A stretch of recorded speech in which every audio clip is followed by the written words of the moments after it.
forget this. She went person to person, and 2 reactions were consistent. There were tears, partially of gratitude and partially from feeling unworthy. Again, these are the best of the best, and their initial response was, "Wait, it's me?"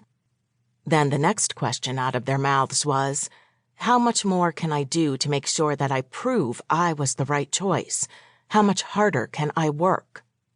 As a leader of HR, the reason this example is so important is the scale of that untapped contribution from 20 high-achieving women who didn't feel worthy.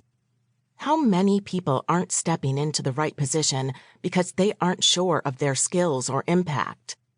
This concept of recognizing how much you are capable of and giving all you have to give is quite significant. As I looked at all these women, again I thought, if you saw yourself the way I do.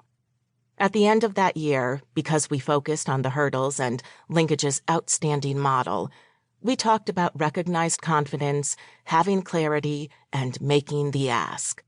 With this level of self-awareness and a new language assigned to their own challenges, I saw these women blossom.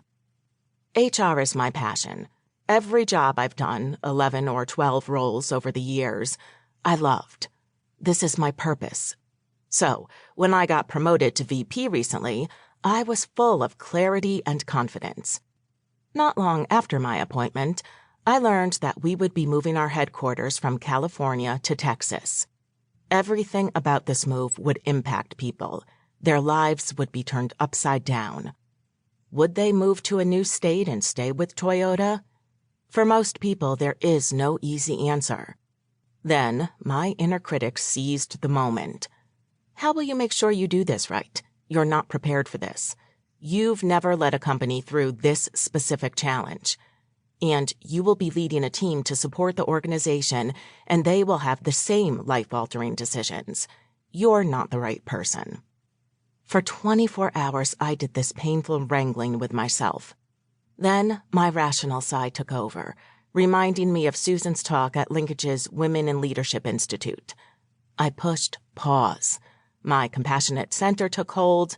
I realized, Kim, no, you have never done this before, but you care so deeply about the people who work here and the values we live and breathe at Toyota.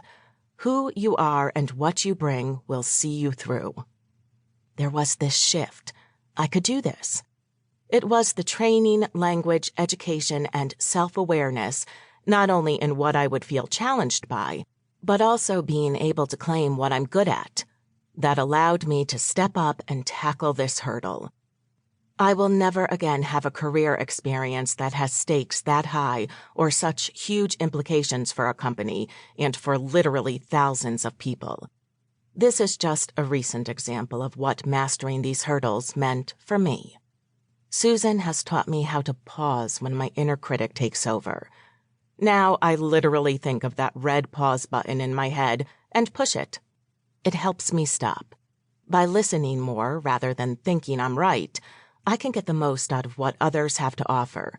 And by articulating my thoughts, rather than stewing and feeling not good enough, I ensure that I'm not withholding something of value I can contribute. It sounds simple, but it has been extremely meaningful.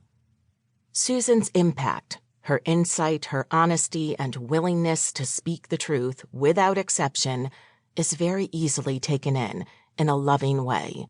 I have seen people's lives change. Watching Susan's impact, insight, and coaching, not just with others, but with me, has made people's lives better.